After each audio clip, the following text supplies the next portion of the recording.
দেখো, যত বেশি প্র্যাকটিস করবে তত ভালো করে কাজ করতে পারবে।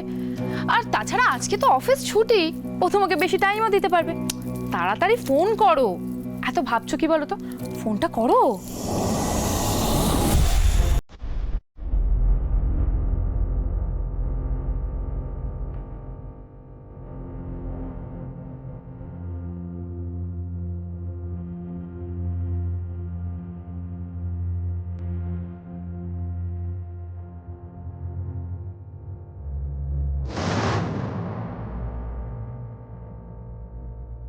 এবার দেখি রাধিকা কি করে, কর্ণের সাথে সময় কাটাবে।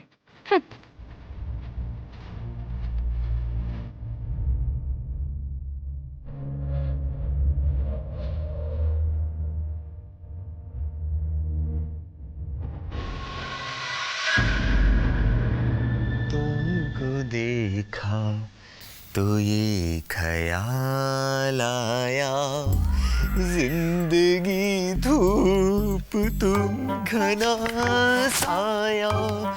জয়, কি হলো? বলছি পায়েস বানানোর জন্য কি কি ইনগ্রেডিয়েন্টস লাগে বলতে পারবি? আরে পায়েস তো সিম্পল, কিছুই না। তোর আস্তে আস্তে বল, আস্তে বল। দেখ, তোর লাগবে হচ্ছে চাল, দুধ, চিনি বা গুড়, আর গার্নিশিং এর জন্য কাজু বাদাম কিশমিশ। সিম্পল হয়ে গেল। ওকে, কি হলো? হেল্প করবি? এই না না না, চিটিং হয়ে যাবে, চিটিং। আরে কি বলতো, এটা আমার কিচেন নয়, আর কোথায় কি রাখা আছে বুঝতে পারছি না তাই। Figure out. স্যার পারবেন না মানে আপনি পারবেন না, ছেড়ে দিন। এই পারবে না করে না, ওকে ডিমোটিভেট করে না তো। কর্ণ সেন এমন কোনো কাজ না যেটা পারবে না, খালি পারবে না বলে যায়। এই কর্ণ, পারবি তো?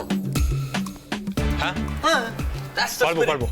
বাট এটা ওর কিচেন তো, আর কিচেনে কোথায় কি রাখা আছে আমি, it's okay, I will manage. Sir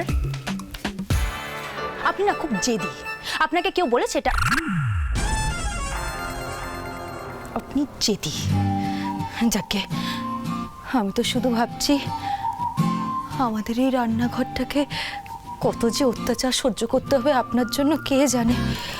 ঠাকুর বাঁচিও আমাদের রান্নাঘরটা। এই রাধুরানী আমার বন্ধুকে একদম টিজ করবে না। কি না জয়, টিজ কোথায় করছি? এটা তো আমাদের সৌভাগ্য যে কর্ণ সেনের পায়ের ধুলো আমাদের রান্নাঘরে পড়েছে। কি যে হবে কে জানে। যাকে স্যার, আপনি বরং পায়েসটা রেডি করুন। All the best.